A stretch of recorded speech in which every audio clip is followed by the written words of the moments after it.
What is up, everybody? Now here we are with Path of Exile's part 2 of their 3.16 balance changes manifesto, where they are focusing on the discussion of core character defenses and recovery. So to be honest, I've already tried to record this many times, but there has just been so much detail. I really will have to just condense all of these for you guys, because I wasn't even halfway done earlier and I was already 26 minutes into the recording. It's like, what the hell? So I'm just gonna go through all of these at a glance and, you know, try and give the little details that I find the most striking, and we'll have to share our thoughts after that. So one of the most important parts is that they found that dodge and blind were, you know, really cheap forms of damage mitigation, in a sense that, you know, dodge was basically there if you were a ranger, and blind was basically there, right? What they've done is that we have removed dodge, okay, and they will review certain powerful mechanics like blind, and they will, like they said before, they will improve armor, evasion, and energy shield recovery, and spell block. So here on armor, what they've done is that they have basically doubled armor's effectivity, because, as an example, if you want to mitigate a 5,000 hit down to 2,500, you would previously need 50,000 armor. Now you will only need 25 once 3.16 comes out. And determination will be providing a flat bonus to armor now, as well as its existing more multiplier to armor. And what they are also going to be looking at is that monster base armor, you know, will also be affected by this, of course, because this is armor overall, not just player armor. So if they see that the changes in the changes in our damage has been really significant, they will tweak that specifically for the monsters, which, you know, I think we may do all right. Might. So here with evasion, they've also done the same thing. As you can see, they have removed attack dodge as well, but they will be buffing evasion to a very juicy degree. So to give you an example, if you want 75% evade chance in tier 16 maps, you would currently need 49,000 evasion to achieve this. At 3.16, you'll only need 24,200. Goddamn then, isn't it? And of course, as well, you will also get more evasion rating on your gear, and you'll also get enchantment. I'm not sure this. I'm not even actually sure if this is an enchantment or if we can actually see this. But for armor and evasion base types, there will be a modifier that will let the evasion or the armor respectively be up to 10% higher. Whereas for energy shield, I will spoil you, it will be at 20%. So it's very iffy at that point. I hope we can see, I hope we can see the modifiers on the armors themselves, so that at least we can go and look for the best armor types and then start crafting on them, you know? Instead of just randomly, or just, you know, like picking 10 armor pieces of the same type and seeing which one has the best armor at their at their clean state. And oh yeah, one last thing is that the Grace skill gem will also have more evasion rating. That's also scales up to 29% at gem level 20, as well as its current flat bonus to evasion rating. So they've basically made Grace and Determination behave the same in regards to buffing your specific defense type. And they will also rework the evasion passives, which actually really juicy. And they will also adjust monster base evasion and minion accuracy to compensate for the changes to the evasion formula. Now, this is one important part. which we will go through in a separate video more in depth. But when we were talking about spell suppression in part 1 of the video, or like of our previous video, I didn't know what the hell that was. This is basically their answer to spell dodge, because dodge will be removed entirely, and not just, you know, dodge itself, but spell dodge. So what they're doing is that they will be introducing spell suppression, which is basically like your partner to your evasion rating, because what it does is that it gives a chance to half the spell damage that you will take, and it can be capped to 100%. So you can guarantee spell suppression with you. That can be really powerful if you have a lot of evasion with you. Another League of Raiders? I don't know. So, as you can see here, a small pointer, acrobatics has been redesigned. It will no longer grant any of its old properties, but now will have converting, but it will now convert spell suppression into spell dodge at 50% of its value. So what happens is that this is the only source of spell dodge that you can get in the game, right? And it will basically try to make you cap your spell dodge a little bit harder, because it will take spell suppression modifiers and take half of that value and convert it into spell dodge. So you will basically need to have, you know, 150% spell suppression for you to have a spell dodge cap at 75%. So for me, I think it's a fairly balanced way of going at it. Like, if you want, you know, if you want to go the easy path, that you can take spell damage but at a lesser value, you can go with spell suppression. If you want to dodge spells entirely, you can invest a little bit more into spell suppression and go into spell dodge. So I think for me that's fairly fair. Fairly fair. And like I said, phase acrobatics will no longer exist because of that change. So here they've changed. Well, you can pause this video so that, you know, so that you can go through these specifically. But what they've done here is that they have adjusted the armor that Balmoten Shell provides. They have adjusted the armor that Brass Dome provides. They have reworded Formless Flame and Formless Inferno. Thracian's Carapace has been nerfed in providing its armor. I don't know why, but, you know, it's barely being used anyway. Transcendence will have a larger penalty on your maximum elemental resistances. Mask of the Tribunal will now have a chance to block per 100 strength instead of defenses per 100 strength. The Raider's Avatar of the Chase will no longer have 35% more chance to evade melee attacks and projectiles, but instead have a 10% chance to evade attacks in general while you have Onslaught.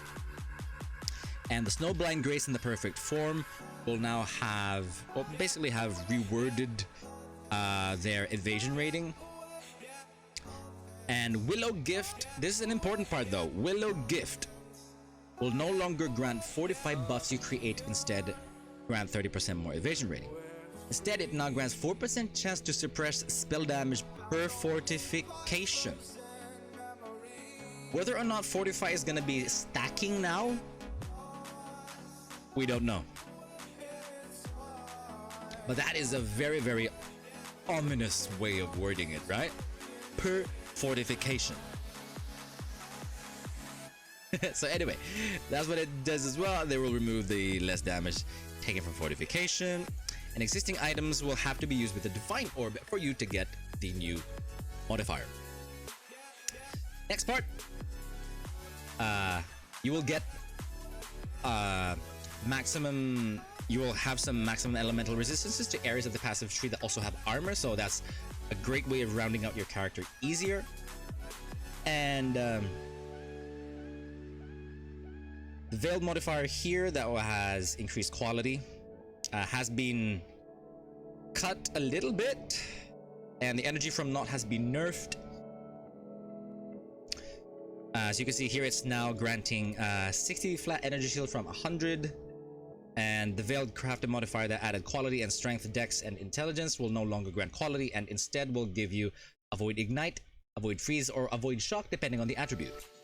So that's going to be avoid ignite for strength, avoid freeze for dexterity, and avoid shock for intelligence. Right.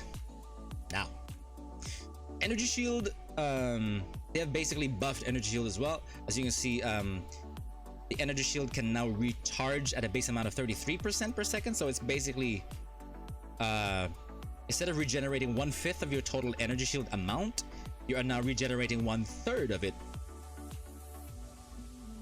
once it starts per second, which is actually pretty good. I just hope that, you know, to be honest, I actually wish that if you could just have the faster start of energy shield recharge instead of increasing the amount regenerated per second, because regenerating it is pretty easy. The recharge is, for me, like, you know, it's the clunky one. But basically that is what they have done. If you want, you could pause the video and have a look at all the changes, but basically that's what they've been doing here. They've reworked the Wicked Ward. It will no longer grant less regeneration and less regeneration recovery from Leech, but now it just grants less energy shield recharge rate. So it just rounds it off and lessens the debuff. And now you'll also have more avenues for scaling recharge as well. They will add that. And the Ghost Reaver will now prevent your energy shield from recharging. But they have increased the maximum total energy shield recovery from Leech, the passive tree.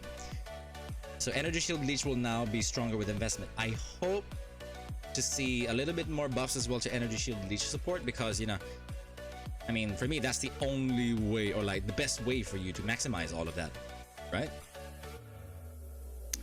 Now, here's the juicy part. Look at this. Builds wanting to invest in both evasion and energy shield before relied heavily on Ghost Dance, requiring them to be a trickster. So, what does GGG think as a solution? Let everyone have Ghost Dance. Wonderful. So yes, Ghost Dance will now become a regular passive tree keystone. So it still basically will act the same, albeit with a cap to a certain energy, to a certain evasion rating. What that number will be, we're still not sure. But this is the juiciest part for me. Oh my god. Since I have loved Templars for so long, and yet I have not found like the true way for us to reliably have an armor and energy shield gear character. The boys at GGG have given us a blessing from the heavens.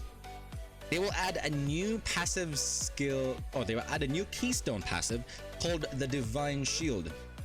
And what it does is that the percentage of total physical damage prevented from your hits recently, which is 4 seconds, is regenerated as energy shield per second.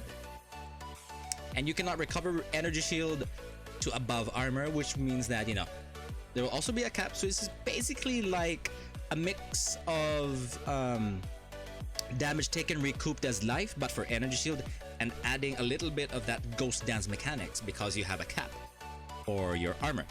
But that is really, really, really amazing, because, you know, it now incentivizes you that you have armor along with your energy shield, because any physical damage that has been mitigated with your armor will be regenerated back to you as energy shield. It is beautiful if you pair it with the Inquisitor's Pious Path, where the consecrated ground that you create will cause life regeneration to also recover energy shield for you and allies. That basically makes you feel like if you are an Inquisitor, you will already have your basic life regen also as your energy shield regen, right? And if you have Divine Shield, that will allow you to have a minor burst of energy shield regen along with your base energy shield regen already that you're getting from Pious Path. So it is just a wondrous form of synergy, isn't it? And I'm so excited. I'm so excited for it. I am all for it. Oh man. what they've done here as well for the next part is that they have improved life regeneration modifiers on gear and added a new keystone between the Witch and the Shadow on the passive skill tree to heavily dampen the initial impact of damage over time. So what they've done is that, you know, they've basically buffed, like they said, they've buffed life regen modifiers on gear. And the new important part is that there is a new keystone called the Lethe Shade. I'm not sure if it's the Lethe Shade or if it's Lethe. I don't know if it's Germanic or French, but there's no I don't know. But yeah, what happens is that you will take 75% less damage over time if you've started taking damage over time in the past second. So the first 1 second upon your reception of the damage will be reduced by 75%. This is really good against poisons because, of course, it keeps on stacking with you. So that means that the first second of the poison hitting you is being reduced by 75% for that first second. But it does come with a cost at doubling the duration of the ailments on you. So it will basically like give you a little bit of leeway for you to start using your flasks before the full brunt of the ailment will be applied to you. But whether or not they have stretched the damage is also going to be a thing. Like if, for example, you can apply 1000 damage, 1000 poison damage, right, over 4 seconds. If that makes it 1000 damage over 8 seconds, that is going to be beautiful for low life builds that have petrified blood, of course. Very interesting, isn't it? So what they've done also as well, that they have reduced the sources of life regeneration. So for endurance charge, they will lower the life regeneration per endurance charge, and gonna be pretty scary, but at least it doesn't like force you to go to have, you know, endurance charge regenerated every time. Like, you know, it won't force you to go with Immortal Call every time or bring Enduring Composure with you, so it's pretty nice. And they are going to add a new passive skill cluster to the shadow area of the passive skill tree, which will allow an investment in a combination of life on hit, life on kill, and life leech. That's going to be a very unique form of like sustain for the shadows. Really cool. And this also includes a source of maximum total life recovery per second from Leech. So basically it's just bolstering their defenses, and you don't need to go down into the ranger or the duelist area to gain more life leech capping, so to speak. That's really nice. And what they're doing as well, they're also going to add new passive skill clusters to the area between the Shadow and the Witch, allowing investment on life on kill and recouping a portion of damage taken as life. Imagine being an Inquisitor with Divine Shield, Pious Path, this cluster as well. Wow, life is good. Woo! Oh, hell yeah. Now, here's the big part. Here's the big part of Block as well. Block is actually being buffed because what they've done is that they're giving everyone access to a weaker form of Versatile Combatant as a Keystone passive, and they will replace the Gladiator Ascendency skill. Now, disclaimer, it is not replacing as in killing the Gladiator build altogether. No, they're thinking of something else, which we will go to in a bit. But what Versatile Combatant will do now is that it will grant 2% chance to block spell damage for each 1% of overcapped chance to block attack damage. But it will also grant a minus 25% to maximum chance to block attacks and a minus 25% chance to maximum spell block. So basically, to summarize, if you have a 75% chance to block attack damage when you have capped your attack blocking, if you get this, you will basically get a 50% chance to block attack damage and cap yourself as well with a 50% chance to block spell damage. So you can basically like focus all of your defenses on capping your attack block and then going to Versatile Combatant to shave off some of that attack block and convert that into spell block, which I think is pretty nice. I mean, 50-50 is a well-rounded number. It doesn't sound too powerful. It's still like, I know, hopefully you will get some form of leeway, but I will spoil you. Shields will have up to 15 and 16% chances to block attacks and spells respectively, so you don't need to necessarily go for blocking in the passive tree for you to max that out. So really nice. And what else? Here you go. What they're gonna do with the Gladiator though is that they will try to rework it, and they're experimenting with a new notable passive that will replace Versatile Combatant, which will make the Gladiator's chance to block attack damage lucky, which will help offset the downside of Versatile Combatant. So that basically means that if you have a 50-50 chance to block attack damage, it's basically a 1 in 2 chance, right? It's basically, you know, literally 50-50. But if you have that, which will make the Gladiator's chance to block lucky, you will be able to block twice. And of course, if you are able to block if you're able to roll your block twice, then that means you are able to block for twice as effective.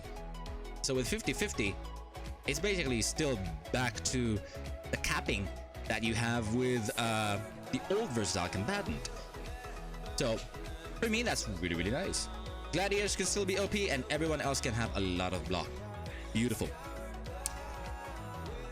So here we are. This is just basically GGG just adjusting the passives on chance to block projectiles, or, you know, chance to avoid stun, increase global physical damage, global elemental damage. Basically all of these modifiers are going to be removed on various shields. But here, if you want, you could pause the video and have a look through some of these modifiers. These are going to be some base specific modifiers now, which you can get on armor based shields, on evasion shields, and energy shield based shields. So whether or not, for example, you can get 100 life gained on block and critical strike chance with spells, if for example you have a kite shield, that is still something to be seen. That's gonna be beautiful if that does. So here we are with blind. They are gonna make it synergize with evasion now, so that not everyone can have the ability to use blind. So what they've done is that blind will now cause targets to have 20% less accuracy and evasion, instead of, I think, 50 before. So this change makes it so blind is of no defensive help to characters who have no evasion, but helps if you do. And it also has an offensive component where if you blind an evasive enemy, you will have an easier time hitting them as well. And blind effect will also be available inside the passive tree itself if you want to increase the effect of blind. And the Saboteur Ascendency notable that is related to blind is being reviewed, and Flesh's Stone is being changed as well because of it. So basically what they've done here, they have basically made Flesh and Stone back to 25% mana reservation because of the nerf of blind. Tempest Shield has been changed into a reservation skill now and will grant you immunity to shock, which is basically the intelligence version of Arctic Armor. Arctic Armor will still be the same, give you increased will grant you less damage taken from physical damage and fire damage, which is actually pretty powerful, and immunity to freeze. That's it. Now here you are. Fortify was intended as a defensive benefit for being a melee character, but can often be obtained by spellcasters using melee weapon types that don't actually engage in melee combat. So GGG has basically said, we have had enough of you little shits using Fortify on spellcasters. I mean, there's no other way to word it. I mean, I can't blame GGG. So what they've said is that they're experimenting with a system that lets Fortify be applied based on melee damage dealt, so that little tiny shitty melee damage that you do will not provide a proper amount of fortification with you. This will mean that they'll also this will mean they'll be able to introduce a chance to gain fortify on hit on passive skills, which is actually pretty nice, which actually will make fortify support less of a thing to go for, now that you think about it, since there's already a chance for you to gain fortify on melee hit. But I mean, wouldn't that be better if you just go for fortify effect anyway, because you have, I mean, increased damage dealt, or you already have fortify being applied based on melee damage dealt? So I think fortify effect would have been the better way to go for, because that will just negate fortify support. But let's see. You know, like they said, everything is still subject to change. Everything is still subject to feedback. So hopefully we'll be seeing something. But yeah, like what they said, they'll be working on a system to they're working to avoid a system where every spellcaster wants to run shield charge to get fortify at little cost. So yeah, you're gonna have to do 2 million DPS with your shield charge to gain a significant fortify. Our eventual goal here is that all melee characters keep fortify up reliably without a huge cost, while spellcasters and ranged characters won't have access to the mechanic without significant investment or being a ranged champion. So basically that is it. That is a huge amount. My god, at least I managed to keep everything within 30 minutes now. I apologize guys if it has been this long, but there has just been so many Ds.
That has basically been it, and man, I can't wait for part 3. I think part 3 will be amazing. So yeah, thank you everybody so much for watching and for going through all of this with me. And I guess we'll go through spell suppression in detail, and I shall be seeing you all the next part, eh?